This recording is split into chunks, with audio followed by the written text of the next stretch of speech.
crítica, la noticia del día, la mesa de los noticieristas, con Milton Rojo, Javier Cabrera y Francisco Arizmendi. Los noticieristas, observando en vivo.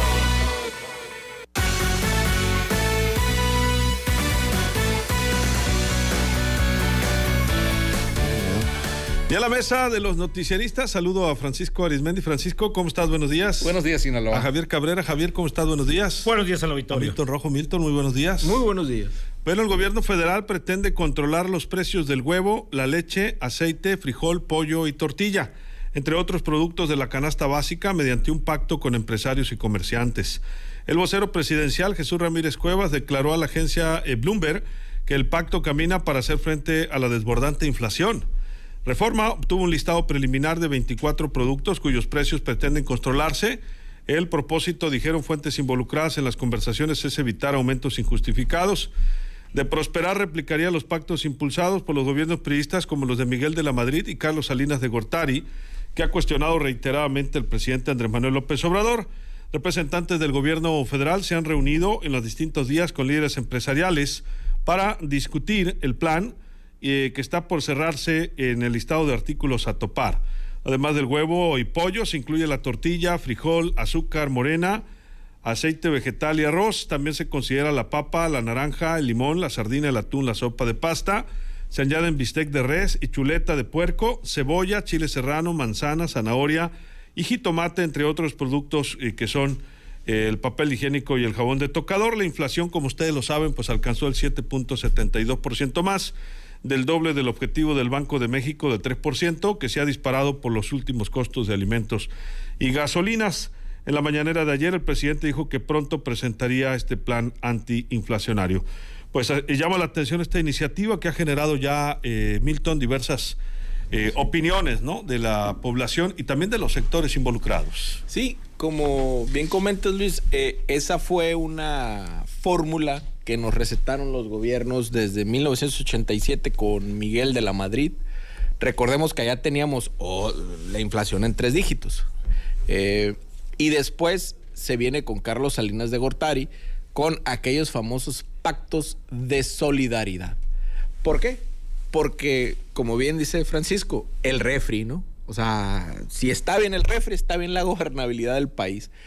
Y en ese tiempo, Miguel de la Madrid y después Carlos Salinas de Gortari quisieron copiar aquellos pactos de la Moncloa en España, donde se da la transición democrática, pero aquellos eran pactos políticos, de acuerdos políticos, de reformas políticas para que los diferentes grupos pudieran converger en el país. Recordemos que el franquismo los tenía agarrados, pues.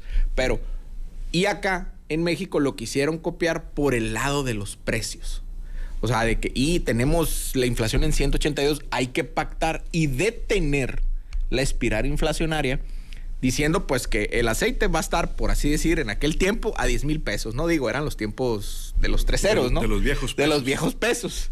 El kilo de tomate a 20,000 pesos. Entonces, y empiezan a congelar los precios de los productos más básicos, de los comestibles.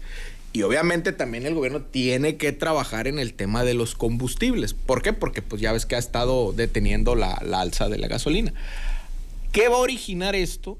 Lo único que va a generar es que haya presión y se detengan los precios, la gente esté comprando, esté adquiriendo y de repente, se rompe el pacto. ¿Por qué?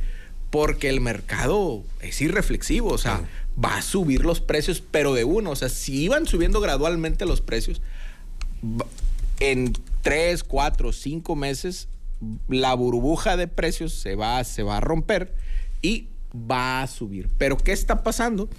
El presidente está saliendo de una racha en la cual le ha entrado mucha turbulencia desde la Casa Gris de Houston, la revocación de mandato, los casos de inseguridad, y ahorita don Cuco, la espiral inflacionaria. Y toda gobernabilidad, toda transición política, todo cambio de régimen como el que estamos viviendo ahorita en México, pasa, como bien comenta Francisco, por el refrigerador de la casa. Entonces, ahorita, ¿qué están haciendo la 4T? Busca frenar los precios de la canasta básica. ¿Para qué? Para que haya poder adquisitivo. Lo que pasa es que van a refrenar la inflación y van a reprimir la inflación, y de una esta se les va a ir se les puede ir hasta el 8 o 9% si la reprimen. Y tanto que se quejan, tanto que le echan a los gobiernos neoliberales, y pues esa era una práctica de un gobierno neoliberal como el de Miguel de la Madrid y como el de Carlos Salinas de Gortari. Javier, ¿tu punto de vista? Mira, este asunto no está tan sencillo. Efectivamente, en los gobiernos anteriores de Miguel de la Madrid y de Carlos Salinas hicieron estos pactos para detener la tasa inflacionaria, el costo de la vida que se disparó en aquellos tiempos y que hoy estamos sufriendo las mismas consecuencias por cuestiones internas y externas. Pero en aquella época hay que recordar que México vivía en una economía cerrada. Todavía no entramos al Tratado de Libre Comercio. Entonces no había tanto problema, que era la producción. Y la intención era generar la producción interna para dar fuente de trabajo en una economía que podías controlarla. El problema, lo que se está diciendo en estos momentos los expertos en la materia, es que no puedes controlar las cuestiones externas, sobre todo el caso del combustible. El combustible todos lo estamos importando y está variando. Y en Estados Unidos nos dicen que el costo de la gasolina está bastante alto, como nunca está bastante alto.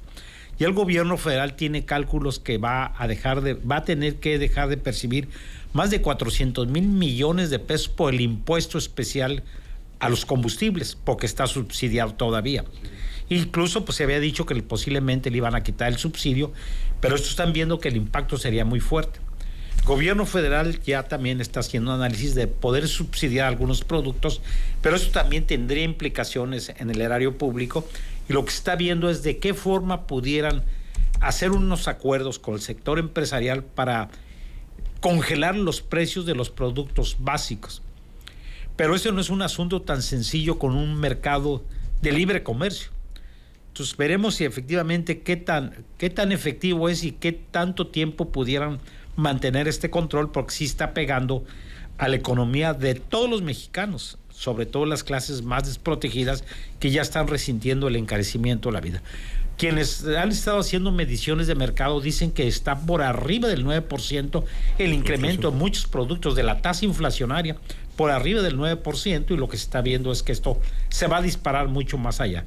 Algo se tiene que hacer, porque efectivamente los hogares están comenzando a sufrir un grave problema inflacionario, pero no es un asunto solamente de México, sino es de toda América Latina, y que están viendo que esto es parte también de la pandemia. El tema es cómo haces un pacto, cómo logras congelar los precios. Tendrían que apoyar a los empresarios también. Y los productores.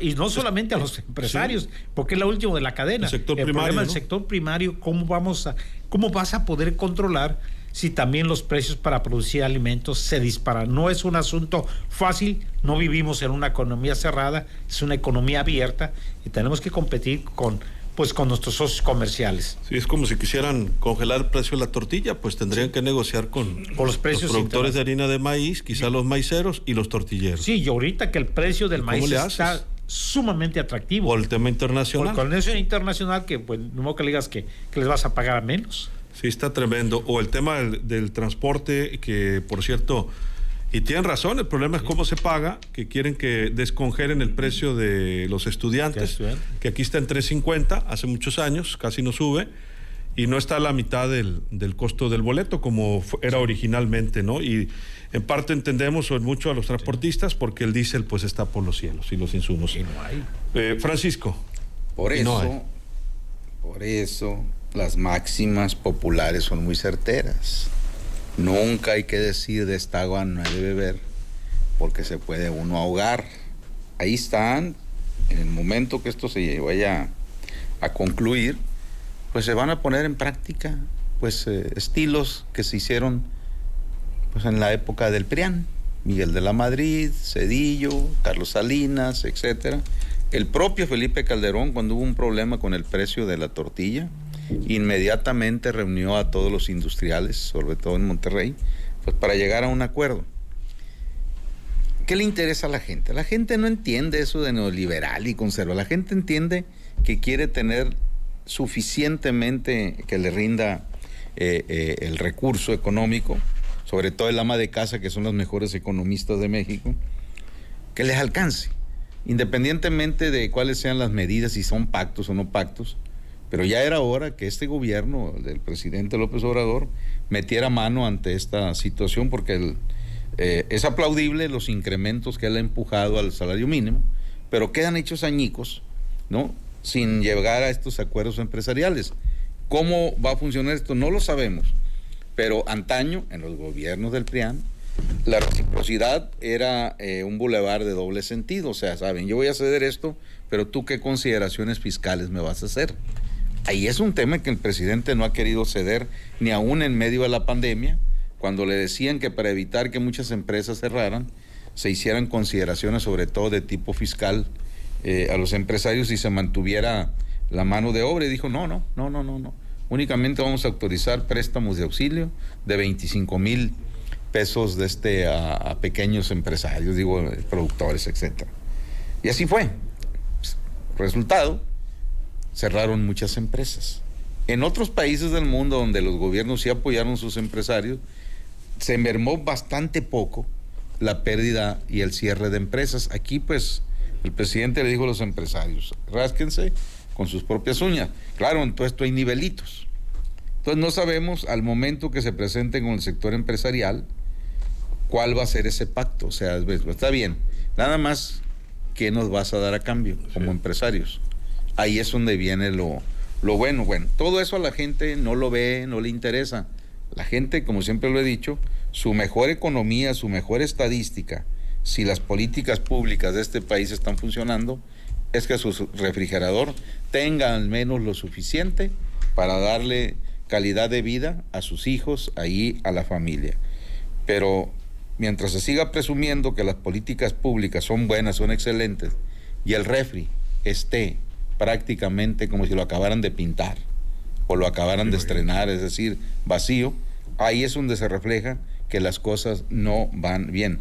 Claro, este es un fenómeno inflacionario vía el impacto de la pandemia y ahora lo de la guerra Rusia-Ucrania, ¿no? Entonces, creo que ya era hora de firmar este pacto, de tener este pacto empresarial, independientemente de los acuerdos que ahí se tomen, pero a la gente ya no le alcanza.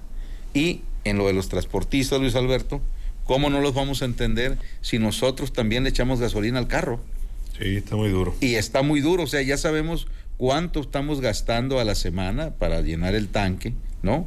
Y cuánto se ha incrementado la erogación, nada más por ese rubro. Entonces, todos la comida, todo lo que consumimos, pues se mueve terrestremente, principalmente. Todo se impacta. Todo se impacta. Imagínate si le quitaran el IVA a estos productos básicos nada más. Imagínate. Ahí, claro, el gobierno pues dejaría de ingresar eso, que es bastante, pero pues a lo mejor quitaría pues argumentos o pretextos a los que integran esa cadena, ¿no?, de este tipo de productos, y es el 16% nada más y nada menos. Algunos comentarios de nuestra audiencia, muchas gracias. Dice, saludos a Rubén Ríos, a Francisco Treviño, dice que hablemos sobre la legalización de autos, la página sigue saturada. Vamos a checar esta situación, claro que sí.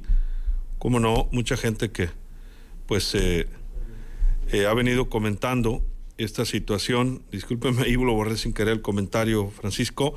Felicitas campaña, saludos, fuerte abrazo. Dice Erika de Galás, nos pide que le agreguemos a la cadena de WhatsApp. Ahorita le repito nuestro WhatsApp. Saludos a todo el equipo. Lucero Legaspi, saludos. Rudy Martínez, Martín Armenta. Dice, Milton, todo sube porque ustedes como ciudadanos siguen comprando, no compren nada y verás que no suben. Claro, pero tenemos que comer, estimado Rubén. Así es. José Luis de la Rosa Silva, el error de ese pacto es que ya son los últimos 2 años, si ya de por sí son los más difíciles. Se refiere al gobierno. Magdalena Moral, buenos días, saludos a todo el equipo desde la Florida. Homer, Celia Verdugo, Mireya Loa, saludos. Antonio dice, en diciembre de 1987 se anunció el Pacto de Solidaridad Económica Se trataba de un plan antiinflacionario que reproducía el aplicado en Israel 2 años antes con bastante éxito y en el que se convocaba a los factores productivos, empresarios, trabajadores, sector primario para que cada quien aportase algo. El gobierno anunciaba reducción de gasto y dinero en circulación y se comprometía a aumentar todas las tarifas. Dice, volvemos a lo mismo. Conclusiones, Milton. Sí, en aquel tiempo, recordemos, 1987, cómo era la nota del Pacto de Solidaridad. Era el sector productivo, el presidente de la República y don Fidel Velázquez. ¿Por qué? Porque por un lado los trabajadores representados en aquel tiempo por la CTM decían, nosotros nos comprometemos a no pedir aumento salarial. El gobierno se comprometía a no subir los impuestos, a no subir el precio ni de la luz, ni del agua, ni de las gasolinas. Y los empresarios se comprometían, al no haber solicitud de aumento de sueldos y al no haber aumento de impuestos, pues ellos se comprometían a mantener los precios estables, que era parte del pacto, defender la estabilidad de precios. Pero, como bien comenta Javier, estábamos en una economía cerrada, había más control, pero ya empezábamos a desprivatizar empresas, a abrir la economía. Entonces, quieras o no, como bien comenta Rubén, pero pues si no lo compras, pues no sube el precio, pero pues lo tienes que comprar, pues, al final del día. Sí, entonces, la demanda fue generando. Entonces, al final del día, con este pacto, lo único que provocas es que al ver que el precio esté estable y que de una manera u otra el salario puedas adquirir un poquito más o puedas estabilizarte, pues vas generando más demanda. Y al generar más demanda, automáticamente el precio va subiendo, pero también con las implicaciones que hay externas. ¿Por qué? Porque lo comentaba Francisco, la guerra en Ucrania, donde Putin invada las plantas ¿cómo se llama? De amoníaco. No, pues de por sí, ¿no? Se acabó, ¿no? Se acabó Europa. Y primero van a ver por Europa que por nosotros, ¿no? Entonces, nos fuimos. Entonces, ahí suben inmediatamente en la bolsa, pum, todo lo que son las acciones de comestibles o de productos. Inmediatamente el comercio, esos precios suben. Y ahí se acabó el pacto, ¿no? Entonces, cualquier acción que hay en el exterior va a generar una desestabilización en este acuerdo económico. Y otra cosa, aparte de esta situación, tenemos que voltear a ver si no hay un apoyo a las empresas. Y lo decía Francisco. ¿Por qué? Porque parte del pacto era la estimulación a la producción agrícola a través de créditos públicos o de subsidios. Pero si eso no va a haber, vamos a caer en una peligrosa estanflación. ¿Qué es esto? Que va a seguir subiendo la inflación, pero sin crecimiento económico y con desempleo. Mario Puente dice, sin duda, cualquier intento de transformación de la economía u otras formas lacerantes de la vida en el país serán denostados y descalificados por la oposición, como si los propósitos elementales fueran descomponer la imagen presidencial. Tus conclusiones, Javier. No, aquí no es un problema de la imagen presidencial. El presidente se ha dado cuenta de la situación que está atravesando el país, y no solamente en México, sino en el mundo, pero a nosotros nos interesa qué está haciendo. Y de ahí, por lo que están haciendo es buscar al sector empresarial para ver de qué forma congelan los precios. Pero esto tiene muchas implicaciones y son varios actores. No es solamente con los empresarios decirles, ¿sabes qué? Este producto va a valer tanto. Porque también ellos hacen compras. Ya hay una cadena productiva y una cadena de distribución. Entonces, es desde la producción, la cadena, hasta el consumidor, quien tiene que entrar en este pacto. El problema es que estamos en una economía abierta, que muchos de los productos, pues estamos importándolos. Y en importación, ahí sí no puedes fijarle un precio tope, porque esto varía de acuerdo al precio dólar y todas las implicaciones que tiene transportarlo, importarlo. Entonces, es lo que están diciendo los empresarios. Y también, ¿cuál va a ser el papel del gobierno? ¿Cuál va a ser la aportación que va a hacer el gobierno? Entonces, eso necesariamente tendrá que haber vía subsidios, y es una cadena bastante complicada, pero algo se tiene que hacer, porque sí, el encarecimiento de la vida sí está afectando ya los bolsillos de todos los mexicanos, más que aún que otros. Si dejáramos de comprar producto, pues este producto para la joya no se produce. Pero también estamos generando pues problemas de desempleo, porque el manejo de los productos desde el campo hasta que llega a nuestra mesa, hay toda una cadena de actividades laborales, y esto, si al no haber compra o no haber consumo, también tiene un impacto bastante fuerte en la economía y en los ingresos del gobierno federal. Entonces no es tan fácil decir no compremos. Ahí la gente lo que va a hacer es que hoy va a comprar lo esencial para vivir, y eso sí trae también un problema inflacionario, porque muchos productos se van a empezar a dejar de vender porque pues la gente ya no le va a alcanzar el dinero para hacerlo. Ya empieza, yo creo, Javier. No, ya casos. sabemos, la gente en los hogares ya están viendo cuál es lo prioritario. Sí, hay algunos temas de hortalizas, por ejemplo, que han subido Las bastante. legumbres, Ya no digamos todos los alimentos. El limón y bueno, pues la carne, ¿no? Pues vele el limón, de dónde la llegó leche. hasta 85, 90 pesos, y Así un es. limón más malo que nada. Así las cosas. Francisco, tus conclusiones. Algunos famosos artistas, famosísimos, cuando se presentan en vivo, abusan a veces del tiempo de estar como pastores evangélicos, no, que acá y que allá, y que eso, con todo respeto para los pastores evangélicos, hasta que se desespera la gente, le dice, canta ya, o sea, canta, por favor, arráncate ya con la del Cima del Cielo, por ejemplo. Montaner, por ejemplo, ¿no? En su época lo hacía también Facundo Cabral. Que va a venir por acá ahora en mayo, junio, creo. Y la gente se desespera, se decide, ya no, o sea, venimos a oírte cantar, etcétera, porque abusan de eso. Bueno, en el quehacer político es algo parecido. Alguien dijo hace años que en México lo que sobraban era discursos. O sea, si hubiera una competencia mundial de discursos, creo que en ninguna olimpiada le iban a ganar a México en ese aspecto. Pero que estábamos faltos de verdaderos estadistas. Bueno, ahorita la gente ya dice, bueno, ya sabemos el discurso, ¿no? Lo que queremos ya es que nos aterricen en hechos que no nos tengan contra la pared, que no nos tengan aterrados sobre lo que estamos viviendo, ¿no? En este aspecto, la inflación, efectivamente, pues impacta en el bolsillo de todos. Tan es así que en los últimos 3 años, por ejemplo, en un gobierno como el del presidente López Obrador, con programas sociales muy bien venidos, etcétera, y donde el discurso de siempre fue, en los últimos 18 años, de parte del actual Ejecutivo Federal, primero los pobres, pues ya hay más de 10 millones de pobres nuevos. Algo está fallando ahí en las políticas públicas, que no pueden ser responsabilidad de un solo hombre, no. Pero, bueno, pues para eso se busca el ejercicio del poder, para resolver toda esa clase de problemática. Les encanta esa palabra desde que andan en campaña, la problemática. Entonces, ¿qué es lo que está ocurriendo ahorita? Pues todo está por las nubes. Las mejores economistas nuestras, que son las amas de casa, dicen, oye, pregúntele a ellas, no me alcanza, ¿cómo que quieres que te haga un ceviche? Pues deposítame unos 80,000 pesos para comprar 1 kilo de limón, etcétera. ¿Qué? ¿Quieres guacamole? No sabes a cuánto anda el kilo del aguacate Hass, y así va.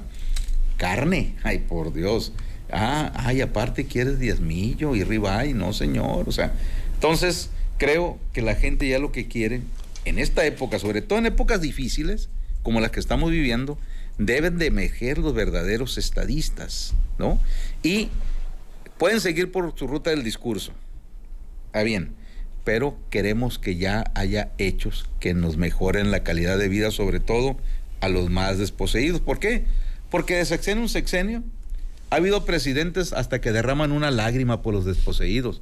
Aquel discurso de José López Portillo, ¿no? Que era pues un presidente, que era un actorazo, que dijo que iba a defender el peso como un perro, y los perros dijeron, ¿y yo por qué? O sea, hasta lo devaluó, porque pues nunca actuó como tal, ¿no? Entonces, igual, no se le puede estar cada 6 años prometiendo a los que viven en la extrema pobreza que los van a sacar, cuando se sigue incrementando por millones ese rubro.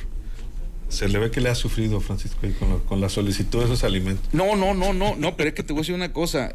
Un día me sorprendía llegar a Conocía Taquería, y dije, caray, disculpe, le dije, me envuelve el otro medio coche en taco, por favor, para llevármelo, porque pues vi un incremento del taco de 19 pesos a 25 pesos, y como no estaban los precios a la vista, dije, pues pedí la cuenta, Entonces ya se acercó el dueño y me dijo, oiga, es que aumentó la tortilla, oiga, es que aumentó Subió el precio del taco y bajó el tamaño de la tortilla, ¿no? Pero bueno. Bueno, saludos a todos los taqueros que también le batallan. Bastante. Dice Rubén Ríos, Pancho, se parecen a los clavadistas de Mazatlán, tardan como 2 horas en tirarse al vacío, dice, si se refería a los cantantes. Así es. Pues nos vamos, Milton, 30 segundos. Pues, bueno, ahorita corremos el riesgo de, si no hay una medida de apoyo a los empresarios, de generar un poco de crecimiento o simple y sencillamente de ayudar con políticas públicas con créditos o lo que sea, vamos a caer en el riesgo de la estanflación. O sea, de que haya más desempleo, de que no haya crecimiento y que en esta espiral de precios reprimidos, de repente los precios se vayan a las nubes y con desempleo. Así es, Milton. Muchas gracias. Gracias, Milton. Gracias. Javier, 30 segundos, nos vamos. Necesariamente van a tener que tomar medidas. Y esperemos que las medidas que se tomen, lo que se está buscando de control de precios, pues estén todos los actores. Y el gobierno va a tener que hacer sacrificios. Porque si no, esto va a tener un impacto, ya tiene un impacto bastante fuerte. Y se había advertido desde a finales de año lo que se venía a venir. Sobre todo con los precios. Y si no, pregunten las amas de casa que cada semana que van a los supermercados o al mercado, cómo va encareciendo, y a veces que no hay producto más caro que el que no hay. También eso puede ser mucho más preocupante. Muchas gracias, Javier. Buenos días al auditorio. Adolfo de la O dice, entiendo que estén en contra del gobierno, dice, pero hay lugares en Culiacán que el precio de la tortilla es de 17 pesos, incluso repartida a domicilio. ¿Por qué no lo mencionan? Dice, no me ha tocado, mi Adolfo, pero ¿dónde? Denos ejemplos. ¿Dónde puede comprar? Puede haber, bueno, si vamos al súper, a Ley, por Súper, ejemplo, sí. está muy barata, ¿no? Pero Entonces está 15. ejemplo, la naranja en la huerta, dice, vale 4 pesos, dice... Y corte 1 peso de la ciudad, dice, bueno, la venden en 10 pesos en la ciudad. Muchas gracias, Adolfo. Yo sé que en Sinaloa somos ricos en alimentos, lamentablemente no toda la población tiene ese acceso, ¿no? Dice, bueno, algunos otros comentarios que nos llegan sobre el tema de la vacuna, ahorita le vamos a dar respuesta. Bueno, vamos, Javier, perdón. Muy buenos días al auditorio. Francisco, 30 segundos. Pues vamos a esperar que arroja este pacto que anunció el jefe de prensa del presidente López Obrador. Urge porque, ojalá, insisto, quienes llevan la batuta, quienes le sufren diariamente, son las amas de casa, que ya no le alcanza, y bueno, pues también los proveedores, es decir, los jefes de familia, pues igual, tampoco les alcanza, pero no le pueden pedir a una ama de casa, ahí arréglatelas tú. Claro. ¿Por qué? Porque de por sí los plebes, desde chamacos, somos muy tragones, imagínate. Así es. Gracias, Francisco. Buenos días, Sinaloa. Y no es un tema de política, es un tema que ha ocurrido en México, lamentablemente, en diferentes gobiernos de diferentes partidos. Por eso aquí ejemplificábamos lo que había ocurrido. Alejandro García dice, todo está muy caro, no se puede tentar el abarrote y el centro comercial. Nos dice, saludos, Alejandro. Y toda la gente que se está reportando, nos preguntan sobre la tercera dosis para niños con comorbilidades. Acabo de preguntar hace un ratito a la Delegación del Bienestar, todavía no hay una fecha en Sinaloa, pero están por definirla. Esperemos que la próxima semana nos den ya ese calendario, todavía no está definida. Saludos. Lo que sí está definido es el registro a partir de pasado mañana, recuerde, para los muchachos de 12, 13 y 14 años cumplidos, ya abrirá el registro en mivacuna.salud.gov.mx. Saludos a todos ustedes, a nombre de todo este equipo, soy Luis Alberto Díaz, que la pase de lo mejor. Información, editoriales, reportajes, entrevistas y las historias que mueven en vivo a la opinión pública. Los noticieristas. Dirección General Luis Alberto Díaz.